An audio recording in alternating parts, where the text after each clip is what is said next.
Good evening, ladies and gentlemen. I know that it's the end of the day, and I'm sure quite a few of you are, maybe ready for a drink or dinner or whatever. But first of all, a very, very warm Malay Vanakkam to everybody in Chennai from us. And thank you, CII, for absolutely hosting such a great event. CII does some great work, in the green energy and sustainability space. Today, we have some real superstars here from this space, and I'm sure, our good friend here has clearly welcomed them. I might give a quick introduction again a little bit. He just, I think, wouldn't do justice, but really, I'm going to quickly, I know time is limited, so I'm going to move quickly to what I need to say, and I'll pass, on the, to all our esteemed colleagues here. The race, the topic today is the session on alternate fuels and green choices. Really today, this is a very, very important subject. The race for green fuels has been heating up before India had set up an ambitious target of carbon neutrality by the year 2070. The target is a giant one, as India is ranked fourth in the world among the biggest emitters of carbon dioxide after China, the United States, and the European Union. This, coupled with the fact that India is going to surpass China in terms of population and consumption growth with better economic opportunities, the emissions per capita is also bound to rise. This is something that is extremely important that all of us have to bear in mind. The government has been actively working on curbing environmental with the push of EVs through FAME and many favorable policies for renewable energy. But to achieve carbon neutrality, a game changer is required. It would mean a source of energy for both domestic and industrial consumption be overhauled for a country that is still getting more than 50% of our electricity through coal. This needs to change. The movement on this subject has been swift since the Honourable Prime Minister has made the commitment for COP26 in Glasgow.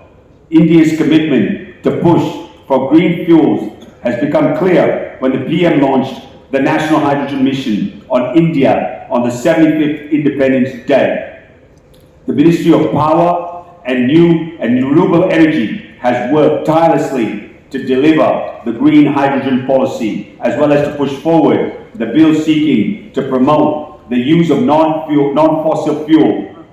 I think ethanol, green hydrogen, and biomass will be a part of the mix. The bill details out the sectors that needs to incorporate and enforce adoption across key sectors. The bill also details which sector needs to be important. The green hydrogen is going to be something which is also going to be a future. One of the key contributors to carbon footprint is the automotive sector, and this needs to change. In such a scenario, automotive vehicles require greater investment in electric and hydrogen engines. People are willing to go to hybrid vehicles as they want to commute in a way that doesn't generate much carbon. Automobile manufacturers are also taking steps to increase production of EVs and other alternate fuel vehicles. Adoption of alternate fuel technologies will further help India to take a step forward in reducing its dependence on crude oil imports as per government policies. In the near future, apart from biofuels, E20 flex fuels can also be an alternate option. The mass utilization of flex fuel will significantly help to reduce carbon footprint in this country and pollution. I want to say one thing. Over the next 7 years, we as a country need to invest $1.5 trillion just only in Karnataka and Tamil Nadu with an effort of green hydrogen production. Adani will be investing $50 billion to create green hydrogen ecosystem, with Total Energies and Reliance Industry too have joined hands with this. There are multiple other players that are ready to invest in this space. I think what we need to do is, India is today one of the fastest growing economies in the world. I think that the time has come where we have the 30 most polluted cities in our country, and we need to change that. And what I really would like to be is, we all come to these conferences, but when we leave them, we do not act on what we want to do. I think really what is important is if we want to save Mother Earth. Today, I was a hedge fund manager for 30 years, and I've become an environmentalist more. OSM is building EVs and hydrogen fuels, and we work with building the ecosystem. But it's not about what I'm doing, it is what we all are responsible for, is to work in alliances, to build India, a young, dynamic, and a future India, because what we see here is an opportunity to build a nation for not just our next generation, but for many, many generations. I would like to really say a few quick introductions. Dr. Zakkir Hussain, who is the CEO at Alkraft Thermal Technologies, a pioneer in the field of thermal management in India. Mr. Hussain has been instrumental in several pioneering initiatives at Alkraft through the late 90s and early 2000s, including the development and later indigenization of charged air cooler technology, which enabled compliance with evolving Bharat stage emissions norms. Ladies and gentlemen, just give him a big round of applause and welcome Mr. Hussain. I would also like to really call Mr. Arun Nayak. He is the co-founder and CEO of Exponent Energy. He is somebody who I think all of you need to really, really keep an eye. This is a rising star of the future, and I am definitely willing to bet any money on this horse. He shares the same vision as OSM to work tirelessly in green mobility and sustainability. Arun is a graduate of IIT Madras, spent 7 years as Aether Energy founding partner and Chief Product Officer, helping build India's first vertically integrated two-wheeler ecosystem. During his time in Aether, he gained a huge perspective and a unique perspective of the challenges EV players face in this country. He embarked on a journey to build something beyond the e-two-wheeler space and co-founded Exponent Energy in October 2020, and with the belief that India cannot scale its EV ambitions unless we simplify energy for EVs. Ladies and gentlemen, please give him a warm welcome. And last and not but the least is Vipul N Shah. He's the Senior General Manager, Fuel Cells India, Bosch Limited. Bosch is doing some serious work in the front lines of green energy and sustainability, a company I truly value, who has been in India for a long, long time. He has got 24 years of experience in fuel cell and lithium-ion technology. At present, he's collaborating with Bosch. He's further developing e-mobility roadmap with focus on H2-based mobility solutions. Ladies and gentlemen, let's give him a warm welcome. And clearly, we've got a power-packed, real power-packed presentations from all three of them. And I welcome to please start, Zakkirji, please start with your. Thank you so much.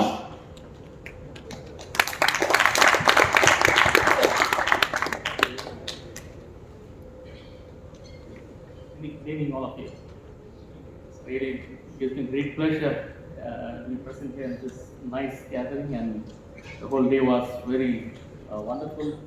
A lot of learning from all of you, and we admired so much of great achievements what each one of you has achieved in your own areas. So I'm here to speak about thermal management of electric vehicles and of course charging stations also. So to introduce Alkraft, so we are a 3-decade-old company, and we primarily focused on commercial vehicles to start with. We produce almost I would say 1/3 of the complete heavy commercial vehicles requirements of India in produce charger coolers, radiators, and oil coolers, and all this aluminum heat exchangers. The first company to bring in aluminum heat exchanger technology to India, and also pioneered charger cool developments in India.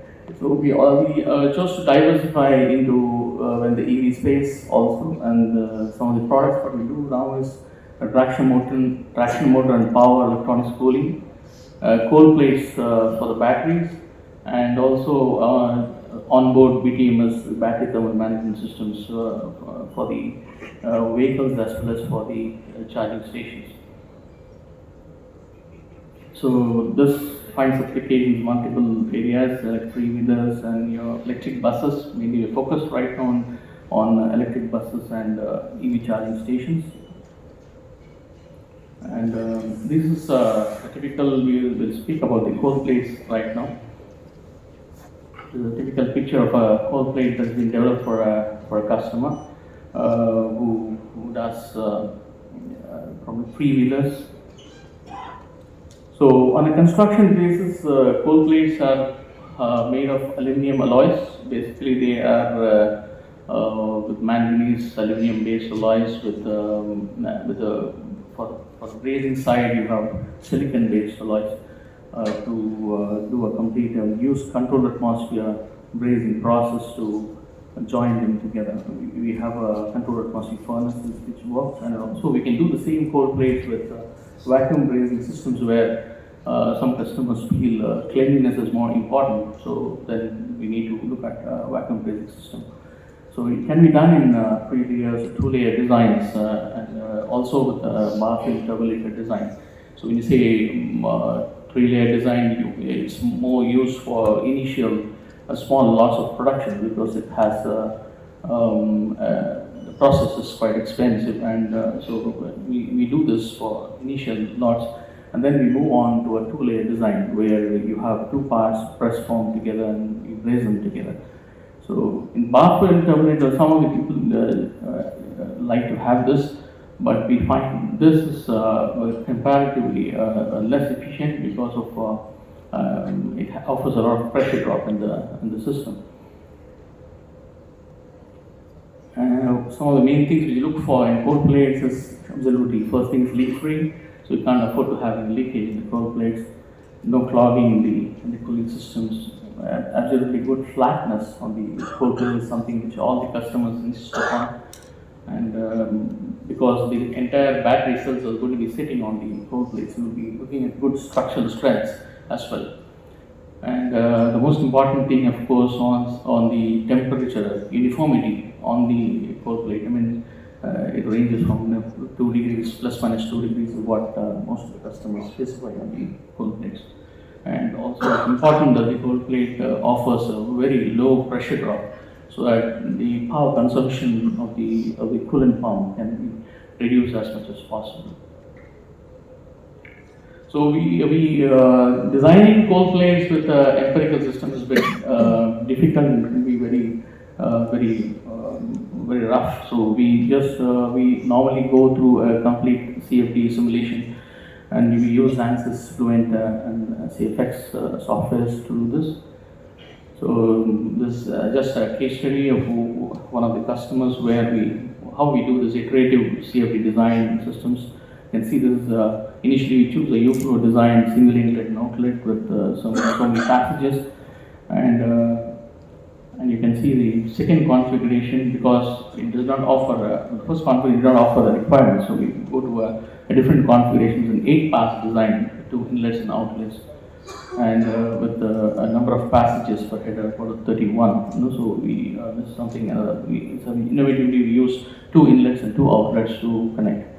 And third, we have another thing, which is a 16-pass design, and it has more number of passes per header. So if you look at just a comparison of all the CFD simulation of these cold plates, the 3 configurations you can see on the screen. So you can see the flow velocity is becoming much more improved. Your mass distribution, which is very severe in a single configuration, has a lot of improvement in the third type of configuration. So you can see the contours of temperature here. So you see the cold plate temperatures, which is HL5 is somewhere around 22.2, and uniformity we have achieved about 1.6 degree without compromising on the pressure drops, which is about 6 kPa. So this is something which is very important to balance this performance and pressure drops. Normally in any thermal management system, this balancing this pressure drop and the temperature of performance is extremely important. So of course in BTMS we have different types. You have passive cooling structures where you have a forced cooling that there's no heat exchanger, just you have a fan blowing through the system. It's very primitive. And second thing is called coolant to air radiator cooled by an electric fan. We use an ethylene glycol water mixture there in the cooling system as a conventional radiator. Here with an electric fan again. These are passive cooling because the influences on ambient can be very detrimental, because in batteries you want to maintain the temperatures to an optimum of about around 20 to 30 degrees centigrade or less than that. So, and whenever, like in India, you've got both extremes in all the places. So you need to have an active cooling system where you need, when it goes to high ambient conditions, you need to go in for a refrigerant-based cooling system. So, to make up for the cold conditions, you need to add up a heating loop. This is something which we have to look at in active cooling. And the latest is hybrid cooling systems where we have phase switch materials which coupled with the active cooling systems where because phase switch materials take away heat very well, but they are very inefficient. So we need to support them along with the active cooling systems. So that's about the cold plates. I just give you introduction. So this is a battery management system where again it's a typical HVAC type of systems. Here the main difference is instead of the evaporator you have a chiller system in the circuit. So all other things are very similar to a battery thermal management or a HVAC system. And additionally the chiller, the circuit of the we have a coolant circuit where with a reservoir with a cold plate which goes, it circulates the coolant to the cold plate, and in the chiller the heat exchange happens between the coolant and the HVAC system. So this is some of the graphs. I won't dwell too much on this, but this is a graph explains operating points of various components in the system. So it shows you one capacity, condensing temperature, etc., etc. So the graph explains how the refrigerant temperature varies in various components. So the system disturbance due to ambient, how ambient plays a role on your chilling capacity. And some studies have been done on this, and this table explains the effect on chiller cooling capacity variation in ambient temperatures. So then we have the traction motor and power cooling systems. This phenomenally used because it's how normally operates can easily go to about 50-60 degrees centigrade without any problem. So here I think we don't need to worry too much. We have a conventional cooling system with an electric fan that circulates the coolant through the radiator, and it has a reservoir and power flows through the inverter, DC converter, and the induction motor together. So here it's a pretty standard system, and it takes care of this one. So what are the key challenges in designing a cooling system for an EV application in comparison to an ICE cooling systems? So when you take a cooling flow, in ICE you have very large cooling flows. It goes to something like 370 LPMs, 400 liters per minute, that kind of large cooling flows are there. But in EVs you don't have that kind of things. You have very low cooling flows. We talk about 12 LPM, 14 LPM, this one's so low. So when you have such low LPMs and you have a very tight band temperature gradient to maintain, naturally you have a large heat exchanger implemented. Even though the dissipation requirement is very less, but the exchanger size is much bigger. Then you have a coolant inlet temperatures are here very high in ICE engines, whereas in EV cooling systems the inlet temperature is very low. Cooling system size, you have larger in ICE engines, whereas in EV it's low. Airflow, you get very high airflows in ICE engines with viscous fans and electronic Scotland fans, etc. But here in the other areas we have low cooling airflow because you just have to use an electric fan to drive it. So then fan with the motor weight. This whole thing is fan is fully mounted, So no connection with the cooling system, but here the fan will be mounted onto the cooling system. So we need to consider the vibration requirements of the vehicle, the impact on the weight of this the fan will have on that. So these are some of the testing validations we do on the products. We have internal tests to estimate the performances of the cooling systems, and we can. This Wintel assumes multiple forms. It has it can be configured for a radiator, can be configured for an oil cooler with the oil circulation heating system. It can be set up for a core plate with the cooling system circulation heating. We have the corrosion test, the salt spray, and the thermal shock test is something that's very important in the core plates to make sure how. Then you have the pressure pulsation testing, and of course the electrodynamic vibration testing system, which because you have the whole structure which is resting on that. So these are some of the validations which we do on the overall VTMS or support plate. We do all this validation activities. Okay, this is I think this is what we have, and just covered 3 types of products, and I'm sure that if you have any questions, and I can take it. Thank you very much, Zakkir ji. It's fantastic. I think one of the most important points is that how important cooling systems are in battery, and you're doing some great work in there. And I think what's most important is that safety of batteries is key, and it's very important. In my book, at OSM, when we're building vehicles or even when we're working batteries with Exponent right now, where Arun is leading the charge, one life lost is too many. And I think in this country, we've had too many fires on batteries. And I think hoping your company and take the leadership role in making more battery and cooling systems are extremely temperatures in our country. Yeah, sure. Yeah. Thank you very much. Thank you. Thank you. I'd like Arun to come up next, and if he could present. Thank you so much.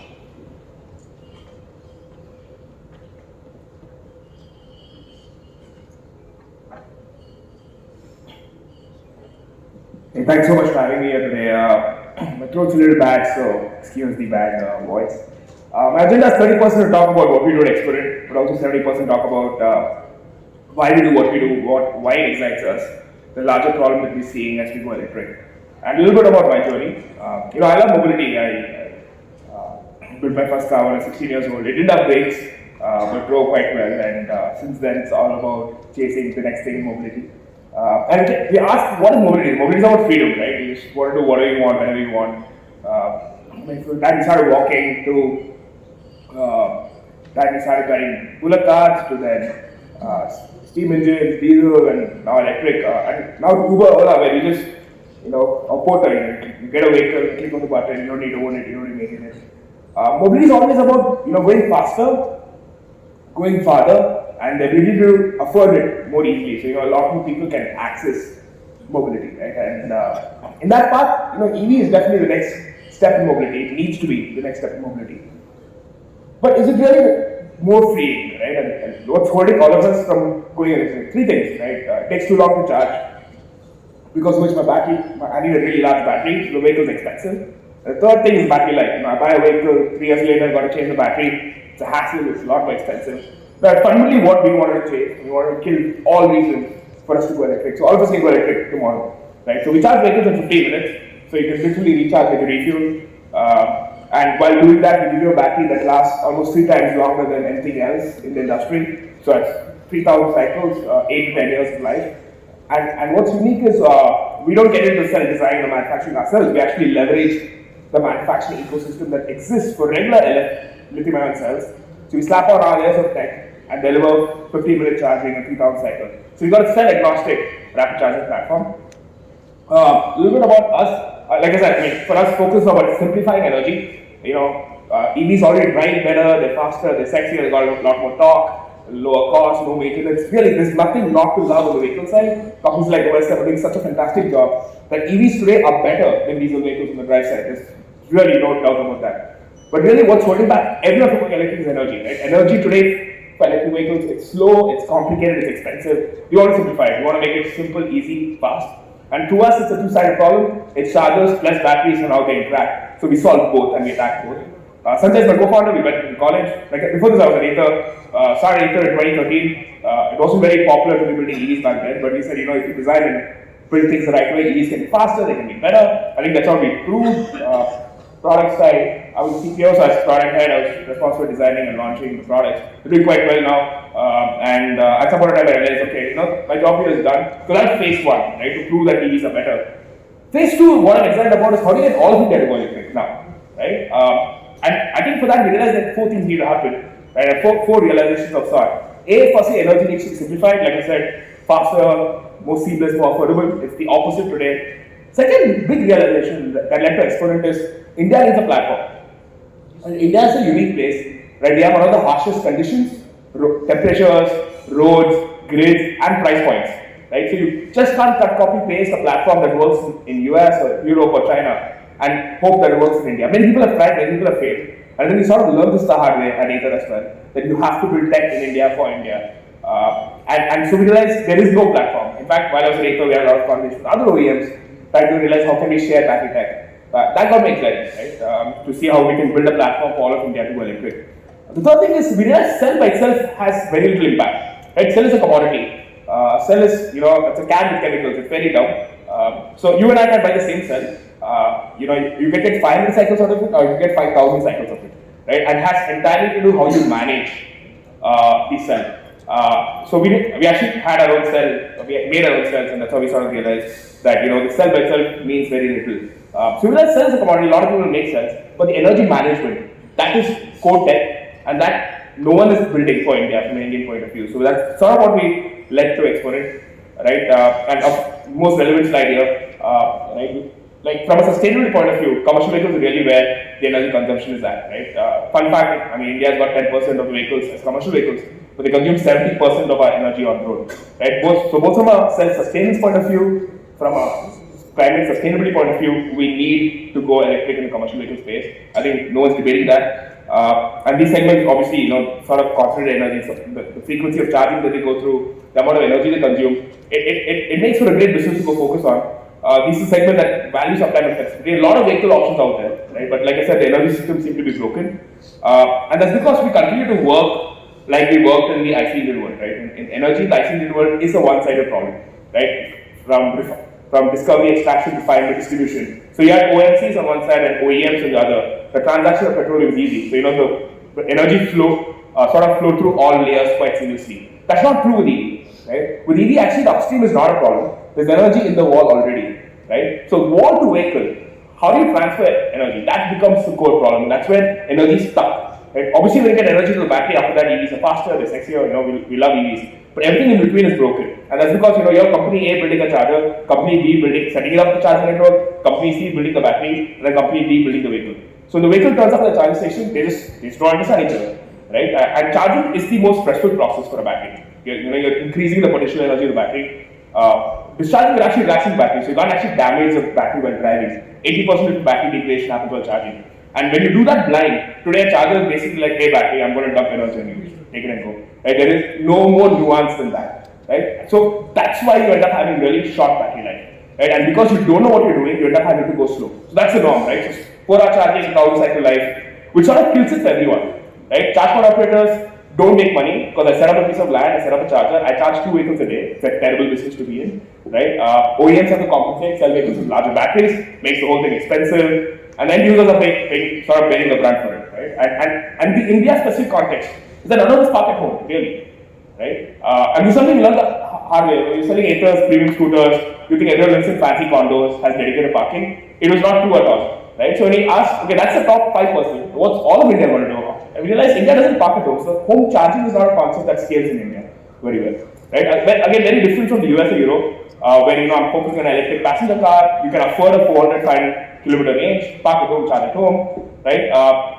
India is very different. Most segments can't afford more than 80 to 100 kilometers worth of range, and most segments don't charge at home. So India needs smaller batteries that last longer and a public refueling ecosystem. Get in, get out, recharge it, refuel, and keep going, especially in the commercial vehicle space. Right? Before we started Exponent, we actually did deliveries with 100 Tata Ace drivers, right? And we realized none of them park at home. Actually, they don't park at the same spot every night. right? You spend 10 minutes in the morning sort of filling up diesel and keep going. So we realized how do you get them to go electric, right? And that's really what Exponent is focused on, right? So that's why we built the e-pack e-pump.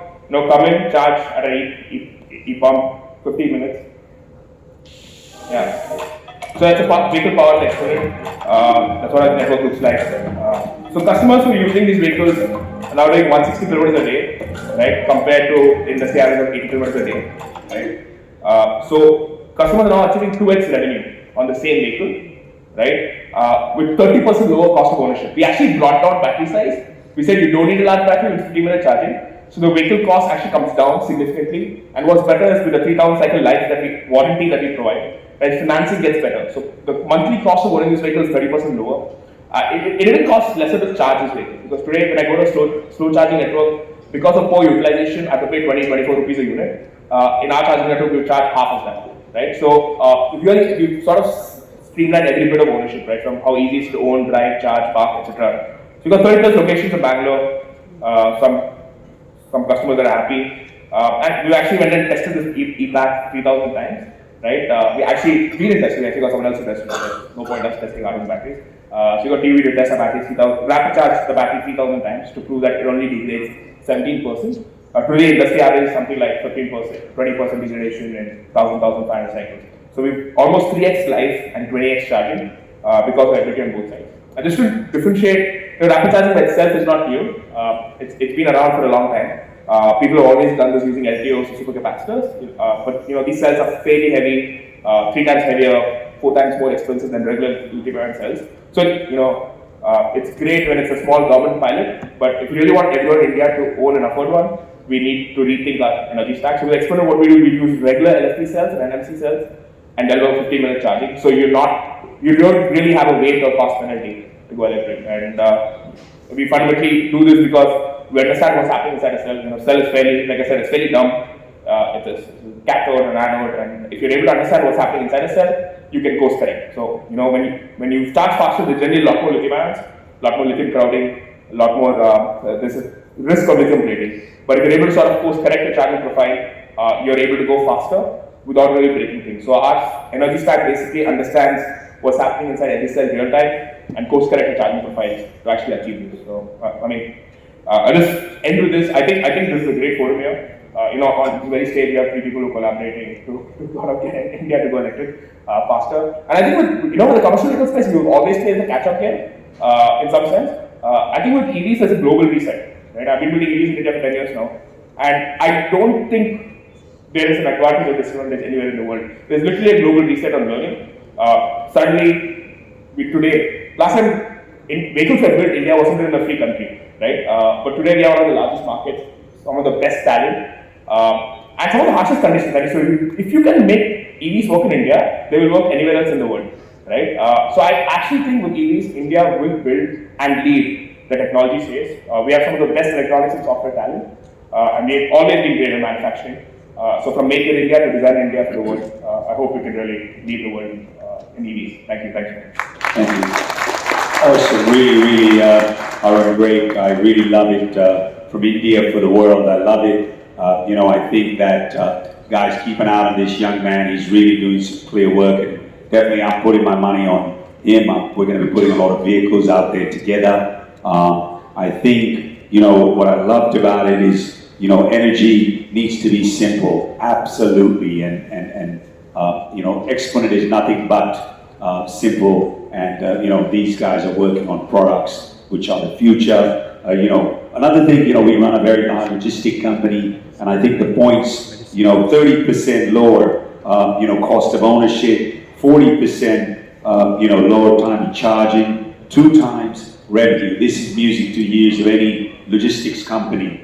And I think the 15-minute fast charging is something that, and then the charging infrastructure that Exponent under Arun's leadership are doing is something that is really exciting times. I'm hoping to see many, many thousands and thousands of vehicles, whether it's the 3-wheelers or the 4-wheelers, Arun and his team are working on. I would all of you to look him up, see the work that he's doing, not just in Bangalore, but it will be soon all across this country. And what really excites me is young guys and girls. You know, I'm a big Nari Shakti man, and I think we've got women who are more powerful than men, and I want to see more of them. You know, I want to go to conferences and I see more women than men here in these conferences. That's very important. But what I will say is this is the new India. These guys, you know, they don't need to go to the United States or Canada or Australia. They're going to build it right here, and I think Arun is one of them. Thank you, Arun, for a great speech.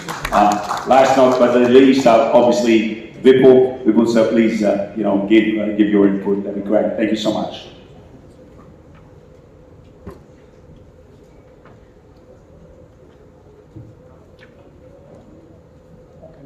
Okay. So good evening. Finally, I'll be taking over the hydrogen fuel cell topics. A little bit interesting and a niche topic.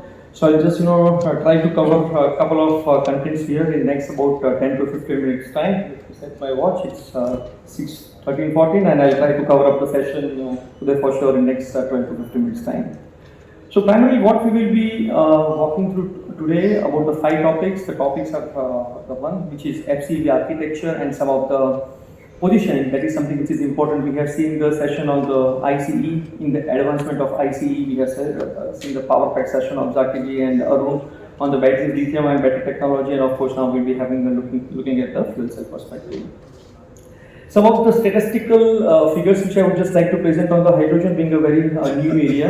I feel that it may be the interest of the audience. So those parts will be covered in number 2. Number 3, the favorable hydrogen trends in India. Unless we have the really good support from the government of India, it won't be possible and take this technology forward. So it's important to understand that what are the initiatives which government of India is taking. So we have just tried to frame the favorable hydrogen trends in India. We'll be having a look at it, starting all the way from the market to the research. And finally, the comprehensive portfolio of Bosch. Might be 1 or 2 slides, nothing too much more promote about the product. But in the overall ecosystem of hydrogen, being starting from the generation all the way to the application where the Bosch will be playing the role, that is something which we have covered. And in the last real-time application at the end of it, it's important that the R&D should not be limited only to the lab facility, but it has to come in the commercial way, and we should really see the success on the road. So that is something which we have covered. Quickly setting up the context, I did not go much of detail in this part, but try to cover it up here. The fuel cell electric vehicle architecture. Primarily, it's a electric vehicle only. Little bit advancement in the electrification by adding up the stack or the fuel cell power module and the cylinders. And the battery sizing will be, of course, less compared to the battery operated vehicle. So might be, for the battery operated vehicle, if we use the say 100 kilowatt hour of battery, just hypothetically, here the kilowatt hour of battery will be drastically reduced, and good amount of load sharing will be taken care by the fuel cell power module. And you can see the green color cylinders, which has been shown the representation of hydrogen cylinders, which has been mounted on the vehicle. And remaining the things, the propulsion of the vehicle, of course, will be happening with the traction motor. And that is something which has been shown here. Important part on the fuel cell is a thermal management system. Like the way in battery, the thermal is important, thermal management system is important. Here, fuel cell also, the thermal management system is something which is very crucial, very important to handle. Yes, product positioning. This is something which is very crucial to understand that when we look at the overall range perspective, overall the electrification as an area. So where we are planning to position the fuel cell electric vehicle might be in time to come. Of course, this positioning may get a little bit changed here and there, but primarily in next about 5 to 7 years time, more amount of focused approach will be there on the commercial vehicle application, be it medium duty commercial vehicle, light duty commercial vehicle, or the heavy duty commercial vehicle.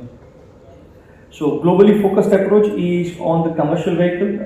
Why commercial vehicle? The reason is very simple. More amount of coverage you have with ROI, return on investment will be there, and commercial viability, although someone has also spoken on the TCO, total cost of ownership, something which is very important here.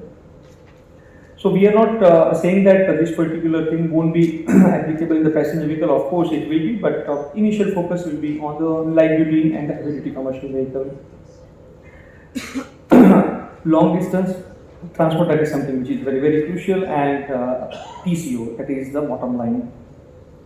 Some of the statistic figure on the hydrogen once again to make you understand that overall, if you really look at globally, what is the amount of hydrogen which is being consumed and which are the area where currently the hydrogen is being consumed. So 90 million metric ton is something, this is 2020 data, where overall, globally if you really look at, 84 million metric ton hydrogen is being consumed by the rest of the world and where India stands.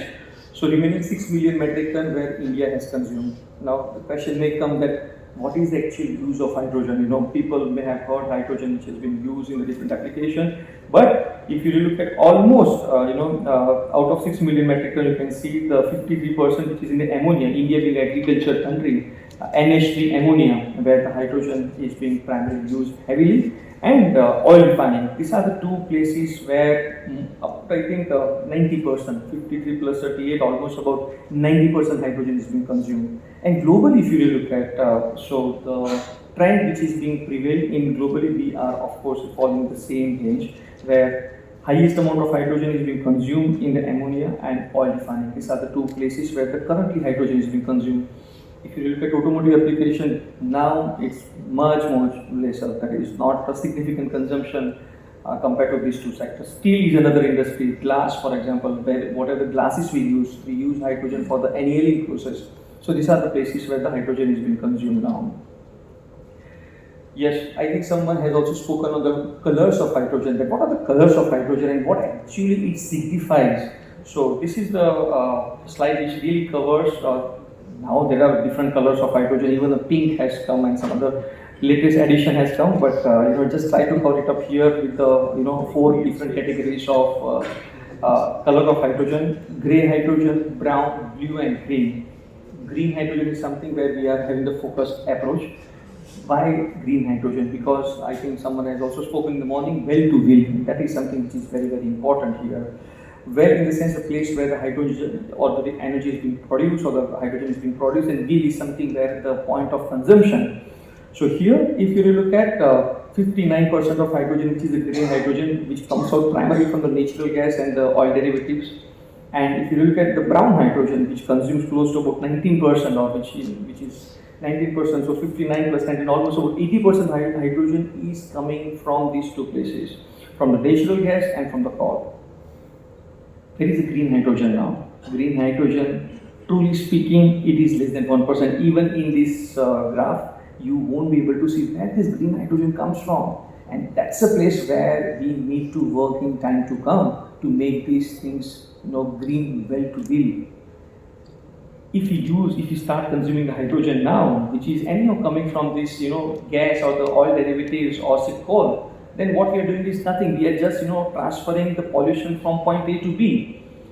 We are producing the hydrogen using this gas, using the coal. We are producing where we are polluting the stuff. But at the end of the day, when we are consuming, we are saying, oh, we are green. No, it's not green. Green will be there when we will be producing the hydrogen using the renewable energy source, be it solar or be it wind. And that's a place the hydrogen will be consumed in the fuel cell electric vehicle where it's a zero emission, or might be in the H2 ICE application where it's a decarbonization. We are going towards the decarbonization.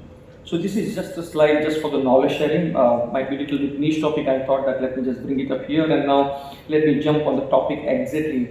What is the government support or what is the government plan in the National Green Hydrogen Mission? This slide I'm so sorry, it's a little bit more populated, but I just try to cover up a good amount of contents in one slide.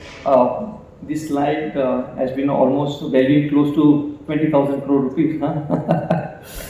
So, what is the National Green Hydrogen Mission? So, government has, I think, Uday has also said that the National Green Hydrogen Mission is something which has been launched by Prime Minister of India on the 75th Independence Day. And here, as a part of Tranche 2, government has clarified the complete mission statement and said very clearly that in phase 1, we will be working on creating the demands.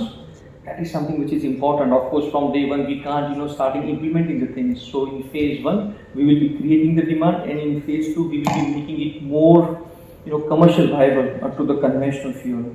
So the phased approach is very clear. Now, government officials or the politicians are also very clear that this is not the time where immediately, the overnight the green hydrogen will come. So they have identified the key enablers also. That what are those key enablers? Resources, we have spoken on the resources, we have spoken on the R&D, we have spoken on the ease of doing business, about the infrastructure supply chain, the regulations and standards, which is very, very important. Hydrogen being the colorless, odorless and having highest calorific value among the conventional fuel versus the hydrogen fuel, we look at it's almost about 3x, and that's the reason we see hydrogen. There are a lot of safety related concerns which is really coming up and which is popping up. So government is also thinking very seriously to set up the standards and regulations here. So what is the outcome of this national green hydrogen mission? Simple as all that, there are 4 outcomes which government is expecting out of this entire green hydrogen mission. First thing is producing the hydrogen close to 5 million metric ton. As I said in the previous slides, that we are really not producing too much of green hydrogen now, even less than 1%. And now government is saying that we have to go towards the 5 million metric ton. This 5 million metric ton of course won't come in 2024 or 2025. Of course, these targets have been set for the 2030. And by having said that, 50 million metric ton of CO2 emissions can be avoided. I think someone has said in the morning that about we are emitting close to 2.5 or 2 billion ton of CO2 every year. By having this 50 million metric ton can be straight away avoided. 125 gigawatt of renewable energy, that is something which is required for the total green hydrogen transmission. Last but not the least, government focus is of course to create the employment and have the industry investment. So the one of the outcome is creating the 600,000 means 6 lakh of jobs, as well as government saying that I will be investing close to 20,000 crore rupees, but I am expecting the investment from the industry up to 8 lakh crore, which is about $96 billion. So government is saying that I will be investing $2.3 billion, but from the expectation is very clear that get us $96 billion of investment, which is close to 8 lakh crore. So this is all about the National Green Hydrogen Mission. Suddenly, the things won't happen unless there is a really favorable trends, starting from market to the legislation to the hydrogen generation, OEM technology, as well as the research area. So these are the places where I think our session moderator has also touched that companies like Reliance and Adani, they are investing really heavily. I think about $150 billion is something the investment is coming up. You can see a lot of good companies logo here where they are working on the various part. Research is really extensive. All the IITs, IISc, they are working very closely on this part. And I think one of the things which I missed to let you know in the last slide, that in National Green Hydrogen Mission, Ministry of New and Renewable Energy will be working as a nodal agency, and there are about close to 15 ministries which is being getting involved, be it Ministry of Power or Ministry of Petroleum and Natural Gas or Finance Ministry, or there are a lot many other ministries out there. So all the ministries will be working very closely with the Ministry of New and Renewable Energy. So this is all about the favorable trends. Now we spoke about the overall global scenario, we spoke about the where India stands on, and now in another 2 slides I will just try to touch upon that. What is the Bosch? What Bosch does in this overall ecosystem? This is a place which in one slide I just tried to cover the overall hydrogen ecosystem. From left to right, if you look at it, covers the generation, the transportation, the dispensing and the retailing. These are the 4 steps where the hydrogen ecosystem is being completely derived in this one. Very, very high level, might be about 35,000 feet, and where Bosch is playing the role. So when it comes on the renewable energy, we use the renewable energy to break the water molecule, like H2O. Water is something, it's H2O. Using the electrolyzer, we will be breaking the water molecule and extracting the hydrogen. So electrolyzer is one of the business. Coming to the application, we will be working on the hydrogen tank components. We will be working on the PEM fuel cells, which is primarily meant for the mobility application, and we'll be also working on the solid oxide fuel cell. And H2 engine is of course something which my colleague George has touched upon on the advancement of the internal combustion engine portion. 2 fuel cells, if you look at, there are about 5 or 6 different type of fuel cell, but these are the 2 fuel cell technology where we will be working very closely. On the left hand side you see the low temperature PEM fuel cells, which is being primarily used for the mobility application. Solid oxide fuel cell is something which is being used widely for the stationary application. Low temperature PEM fuel cell, because of the inherent advantage of working in the similar temperature range of engine, we will be considering those technology to use in this area. And solid oxide fuel cell is something which gives good amount of efficiency. The efficiency, if you look at the electrical efficiency plus the heat recovery, we will be working close to 85% of efficiency. When you look at the low temperature fan fuel cell, the efficiency will be in the range of close to 50-55%. One slide which covers more on the overall product range of Bosch. I will be just going very quickly on this slide from left to right. If you look at coming from the BOP components or coming from the stack, all the products are under the umbrella of Bosch. So here the point is, if you look at on the extreme left hand side, the fuel cell power module, and fuel cell power module is nothing, it's a combination of stack plus BOP components, which come as called as a fuel cell power module. So Bosch will be working on almost all the components, be it BOP components or be it stack, which is a core component of the entire fuel cell power module. That is something which is offering of Bosch. So going back very quickly, the very high level specifications of the fuel cell power module, where we are talking at this point of time, we are working on the lifetime of close to 20,000 hours. You can see it's quite modular in nature, so be it light commercial vehicle, be it medium duty commercial vehicle or heavy duty commercial vehicle, being modular design, it can be scaled up very easily. And last thing is the stack. Stack is something which is, as I said, the core component. For example, I will just tell you very general example, lithium-ion cells are the core component of the overall battery pack. Similarly here, the stack is something which is the core component of the entire fuel cell power module. Last but not the least, at the end of the day, unless, as I said, that it comes on the road, the things are really not good being only in the R&D lab. We have started working with the North American OEM called Nikola, which is on the left hand side. On the right hand side, we have started working on the light duty commercial vehicle with a company called Qingling in China, where we are anyhow supplying the fuel cells, and I can tell you that good amount of installations are already there, and it has covered millions of kilometers. A very quick thing, you can just see that how the stacks are being made. So that's the reason you can see in the middle, the stacks are being made. See, the cells are getting stacked. That is why it's called the fuel cell stack, And then all the components, peripheral components together. This is basically the stack with the housing. Now the housing is going down in the middle image, and then the remaining components will come together. This 3D virtual things will help you out to understand now the entire fuel cell power module, which is nothing. It's a kind of engine, If you look at battery is a storage device, fuel cell power module is a generating device. So now the entire fuel cell power module has been made. So this is called the fuel cell power module. Very quickly, the number of vehicles which is already there on the road, 2021 about 77, but 2022 onwards or in numbers will be of course getting increased. Some of the tentative figure which has been planned in 23, 24 and 25 timeline. On the left hand side, you can just see the 40-ton Nikola vehicles. On the right hand side, you can see the Qingling vehicles. And coming to the last slide, the summary is very clear. The national green hydrogen is something which is really pushing the things very hard, and we are gearing up to address this hydrogen economy. And we are quite so sure that green hydrogen looks to be a workable solution for the sustainable electrical and the heat energy sources for future.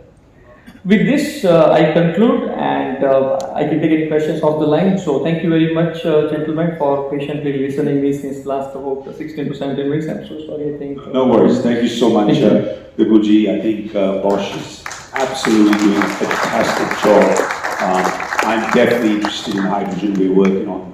I think hydrogen is going to be more and more important for bigger trucks. Yes. I think I think the 1 ton the 1 ton or 2 ton trucks are probably not the space, but the bigger trucks. Absolutely. The clear point is transportation of hydrogen. That is something that and I think, in honesty, I think hydrogen is the government is making a lot of push. Toyota is making a big push into hydrogen. I think that, but we need to work on green hydrogen. Yes. I think that's the most important part.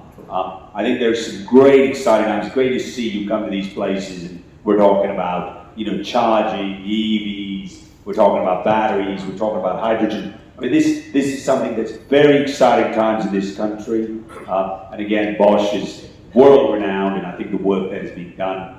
And I think, again, I'll go back, making India for the world, what Arun had talked about. I think this is where Bosch making India for the world is also very exciting. I see, Nikola, I see some other companies working in this space.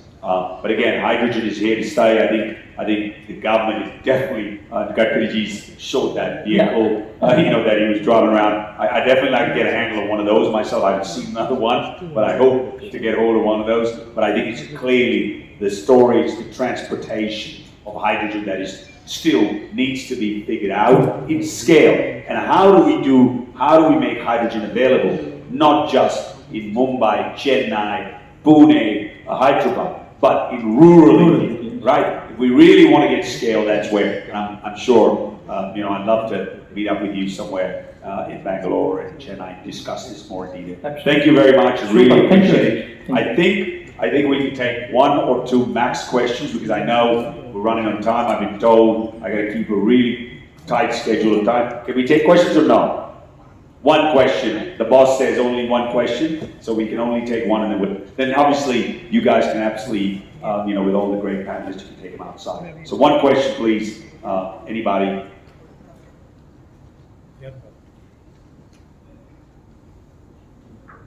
If someone would like to ask a question, can you please raise your hand? Yes. Yeah, please raise it. Thank you. When you were saying that there is two companies. When you told that there are two companies who are doing hydrogen fuel cell, using hydrogen fuel cell, they are doing something else. And the complete fuel cell, you are saying that is green hydrogen, or it is what? I just want to understand. So there are only not two companies, there are many companies. I have just given the example here of the two companies, Nikola and the Chinglin. These are the two companies where they are working on this thing. But at this point of time, as I said, that the green hydrogen, if you look at the productions, are not much. I just want to give a very simple example or a simple answer here. See, at the end of the day, fuel cell, it has to get the hydrogen. Now the source can be anything. It can be brown, it can be grey, it can be green, whatever it is. As far as we are maintaining the purity level or the required quantity of hydrogen, fuel cell will keep on generating the electrical power. But now, whatever the things which you have seen, this hydrogen is primarily coming from the SMR process, which is called the steam methane reformer process, where we use the natural gas and then we extract the hydrogen. But at the end of the day, for the fuel cell, you give the hydrogen which comes from any source. Now the production methodology is something which defines the color of the hydrogen. But for the stack, for the Bosch stack or XYZ company stack, as far as it gets the hydrogen, it keep on producing the electrical power. Thank you. Thank you very much. A really great thank you, Vipulji, Zakkirji, obviously Arun, for coming here. Thank you, CII, for a wonderful event. And please, if you have any questions, please, I'm sure Zakkirji and Vipulji and Arun can take it up. Thank you so much.